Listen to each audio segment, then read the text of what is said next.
Kali ini kita bakal bahas materi penganggaran perusahaan bagian bab penyusunan anggaran bahan baku. Teman-teman tahu nggak sih bedanya bahan mentah dengan bahan baku? Ternyata bahan mentah beda loh dengan bahan baku.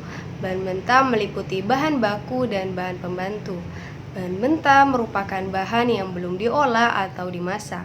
Oleh karena itu, bahan baku dan bahan pembantu disebut bahan mentah. Contohnya, misal kita ingin membuat buku. Nah, kita butuh kertas dan lem. Kertas di sini adalah sebagai bahan baku, sedangkan lem sebagai bahan pembantu. Tentunya penyusunan anggaran bahan baku ini pasti punya tujuan. Nah, tujuan penyusunan anggaran produk yang pertama adalah dengan disusun anggaran bahan baku dapat diketahui kuantitas bahan baku dipakai maupun kuantitas bahan baku yang akan dibeli selama periode tertentu, sehingga dapat dijadikan pedoman dalam memakai dan membeli bahan baku. Yang kedua, dengan anggaran bahan baku dapat diketahui harga bahan baku, sehingga dapat dijadikan pedoman harga beli bahan baku. Yang ketiga, jumlah satuan uang bahan baku yang akan dibeli terdapat pada anggaran bahan baku, sehingga dapat diketahui kas yang disediakan untuk membeli bahan baku. Mulai dari sini, kita sudah sampai ke tahap 4. Dalam penyusunan anggaran bahan baku terdapat biaya bahan baku, dan biaya bahan baku merupakan salah satu unsur biaya pabrik, sehingga dapat menentukan besarnya biaya pabrik dan biaya produksi. 5. Secara keseluruhan, dengan anggaran bahan baku dimaksudkan untuk menjaga kelancaran produksi. Bahan baku merupakan bahan langsung atau direct material, yaitu bahan yang membentuk suatu kesatuan yang tak terpisahkan dari produk jadi. Bahan baku adalah bahan utama atau bahan pokok dan merupakan komponen utama dari suatu produk. Teman-teman tahu nggak sih kalau bahan baku itu biasanya mudah ditelusuri dalam suatu produk dan harganya relatif tinggi dibandingkan dengan bahan pembantu. Sedangkan bahan pembantu atau penolong biasanya tidak mudah ditelusuri lebih dalam suatu produk dan harganya relatif rendah dibandingkan dengan bahan baku. Sekarang kita berada pada tahap penyusunan anggaran bahan baku. Penyusunan anggaran bahan baku dapat disusun dengan 6 cara. Berikut cara-caranya. Nah, untuk lebih jelas, mari kita pelajari pengertian-pengertian dari keenamnya.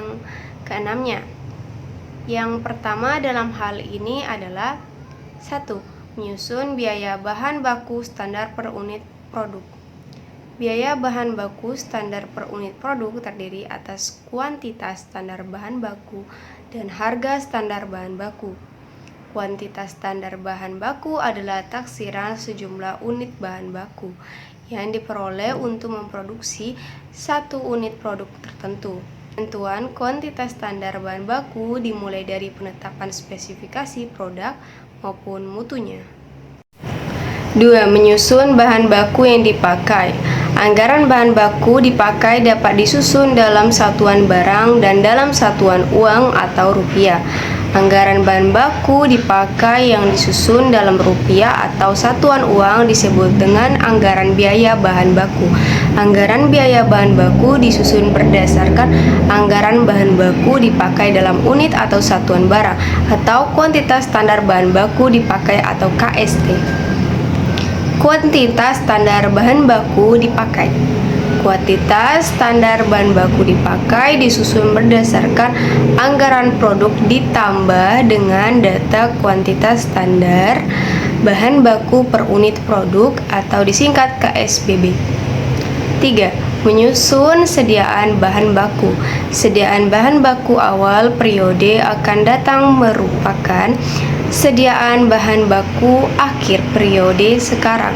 Jadi untuk mengetahui sediaan bahan baku awal periode akan datang dapat diketahui dengan melihat laporan keuangan berupa neraca atau laporan laba rugi menentukan pada periode telah lalu. Dengan demikian yang menjadi masalah adalah sediaan bahan baku akhir. Yang keempat, menyusun belian bahan baku.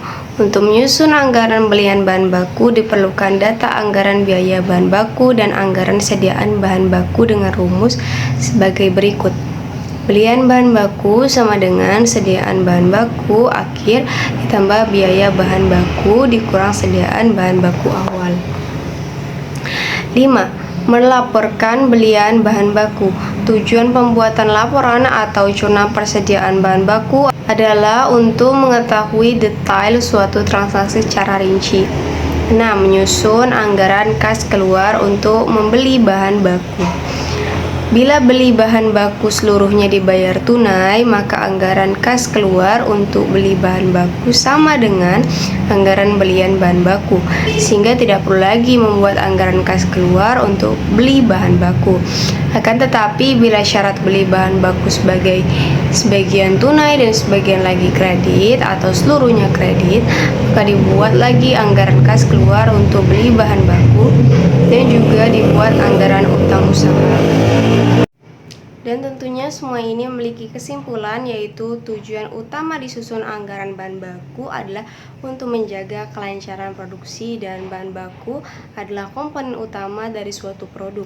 Kuantitas bahan baku tersedia untuk dipakai adalah kuantitas bahan baku yang dibeli ditambah kuantitas sediaan bahan baku awal. Kuantitas standar bahan baku dipakai adalah kuantitas bahan baku tersedia untuk dipakai dikurang kuantitas sediaan bahan baku akhir. Anggaran biaya bahan baku adalah kuantitas standar bahan baku dipakai dikali harga standar bahan baku per unit. Kuantitas standar bahan baku dipakai dapat juga diperoleh dari unit ekuvalen produk dikali kuantitas standar bahan baku per unit produk. Oke guys, sampai di sini aja penjelasan aku mengenai materi penyusunan anggaran bahan baku.